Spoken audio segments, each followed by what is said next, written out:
কবি ফরহাদ মাঝহার এই বক্তব্যটা দিয়েছেন, এটা কিন্তু তিনি যে গণ অভ্যুত্থানকে কেন্দ্র করে দিয়েছেন তা আমার মনে হয় না। একটা নির্বাচিত সরকার, সেই সরকারও যে একটা মানে রেজিম চেঞ্জের ডিপ স্টেটের কথা আমরা বলি অনেক কিছু, সেটার ধারাবাহিকতায় এসেছে এই ধরনের একটা ইঙ্গিত তিনি দিতে চেয়েছেন।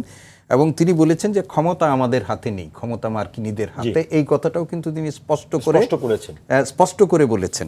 এবং তিনি এই অবস্থায় একটা বিপ্লবী চেতনায় ঐক্যবদ্ধ হওয়ার জন্য সবাইকে আহ্বান জানিয়েছেন।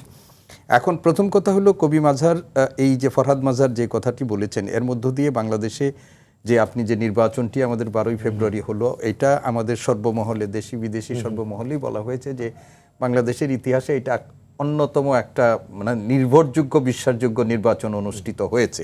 এবং সেই নির্বাচনে বাংলাদেশের জনগণ তাদের ম্যান্ডেট দিয়েছেন এবং বিএনপি ক্ষমতায় এসেছে, জামাতে ইসলামীর নেতৃত্বাধীন 11 দলীয় জোট তারা বিরোধী দলে আছে।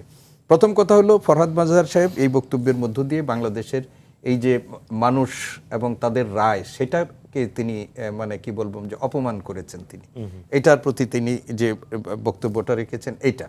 দ্বিতীয় কথা হলো ফরহাদ মাঝহার সাহেব, আপনি মনে আছে যে যখন অন্তর্বর্তীকালীন সরকার চলাকালীন সময় যখন বিএনপি নির্বাচন চায়, তখন কিন্তু তিনি একবার বলেছিলেন যে নির্বাচন মানেই গণতন্ত্র নয়। এবং তিনি স্পষ্ট করেই বলেছিলেন যে বর্তমান সংবিধান বহাল থাকা অবস্থায় যদি নির্বাচন হয় তাহলে সেই নির্বাচন হইতে হবে 2029 সালে।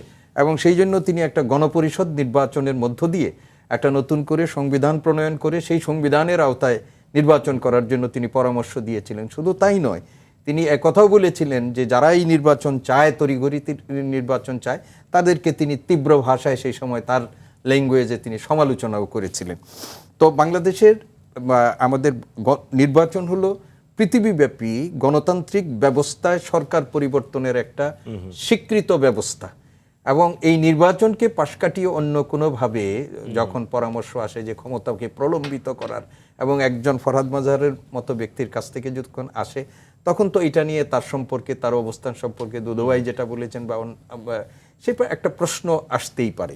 আর যে বিষয়টা এখন বলা হয়েছে যে মার্কিন যুক্তরাষ্ট্র বিশ্বব্যাপী মানে এখন যে ইউনিপোলার ওয়ার্ল্ডে মার্কিন যুক্তরাষ্ট্রের মুরলীপনা তো সব জায়গায় আছে, কিন্তু বাংলাদেশের মানুষের দৃশ্যমান ক্ষমতা বা সরকার পরিবর্তন বা নির্বাচনের মধ্য দিয়ে তাদের ক্ষমতার পালাবদলের যে বাংলাদেশের ঘটনাটাকে, এটা একেবারে একটা রেজিম চেঞ্জ এবং সেইখানে মার্কিন যুক্তরাষ্ট্রের দিয়া, এটা আমার মনে হয় একটু বেশি হয়ে গেছে। এবং বাংলাদেশের মানুষের যে মানে রায়, সেটার প্রতি একটা অনাস্থা তিনি প্রকাশ করলেন এবং এটা বাংলাদেশের মানুষের প্রতি তার একটা অবিচারই হয়েছে বলে আমি মনে করি ব্যক্তিগতভাবে।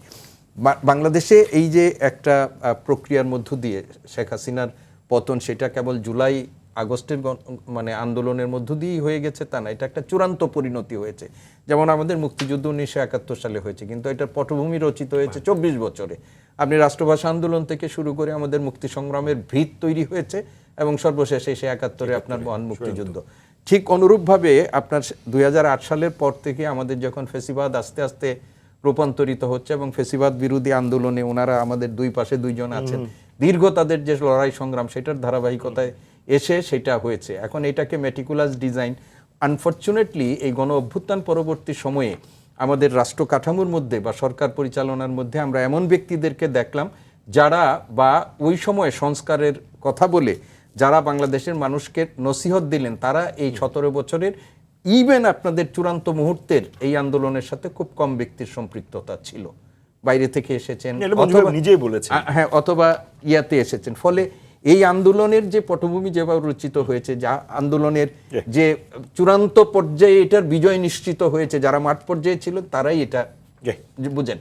তো ফলে এই আন্দোলনকে বিতর্কিত করার জন্য তাদের অনেক বক্তব্যের মধ্য দিয়ে কিন্তু নির্বাচনকে, স্যার এটার মধ্যে কি নির্বাচনকে বিতর্কিত করার কোনো ইঙ্গিত আপনি দেখেন? আমি মনে করি উনি বক্তব্য রাখতে পারেন, কিন্তু এই বক্তব্য দেশের মানুষের কাছে যে গ্রহণযোগ্য হয়েছে এবং এর মধ্যে যে নির্বাচন বড় রকমের বিতর্কিত পর্যায়ে উপনীত হবে সেটা আমি মনে করি। নির্বাচনের সময়কালও আমরা এমনও শুনেছি মার্কিন যুক্তরাষ্ট্র জামায়াত ইসলামকেও ক্ষমতায় আনতে চায়, এই আলোচনাও ছিল এবং এটা উনি না, এটা দুদুভাইয়ের কাছ থেকে আমি একটু শুনবো আপনাদের দুজনের কাছ থেকে। আমি লাস্ট এই কথাটাই বলতে চাই যে মার্কিন যুক্তরাষ্ট্রের সময় সেটা জামায়াত ইসলামী যে সমস্ত আপনার অনলাইন প্ল্যাটফর্ম আছে সেখান থেকে কিন্তু এটা মারাত্মকভাবে এটা প্রচার করা হয়েছে এবং জনগণকে এরকম একটা পারসেপশন দেওয়ার চেষ্টা করেছে যে বাংলাদেশে এখন সরকার পরিবর্তনে বিএনপির পরিবর্তে একটা জামাতে ইসলামকে করা হচ্ছে, এবং এটি এই দেশের মানুষ কিন্তু গ্রহণও করেছে, অনেক মানুষ এটাকে বিশ্বাস করেছে।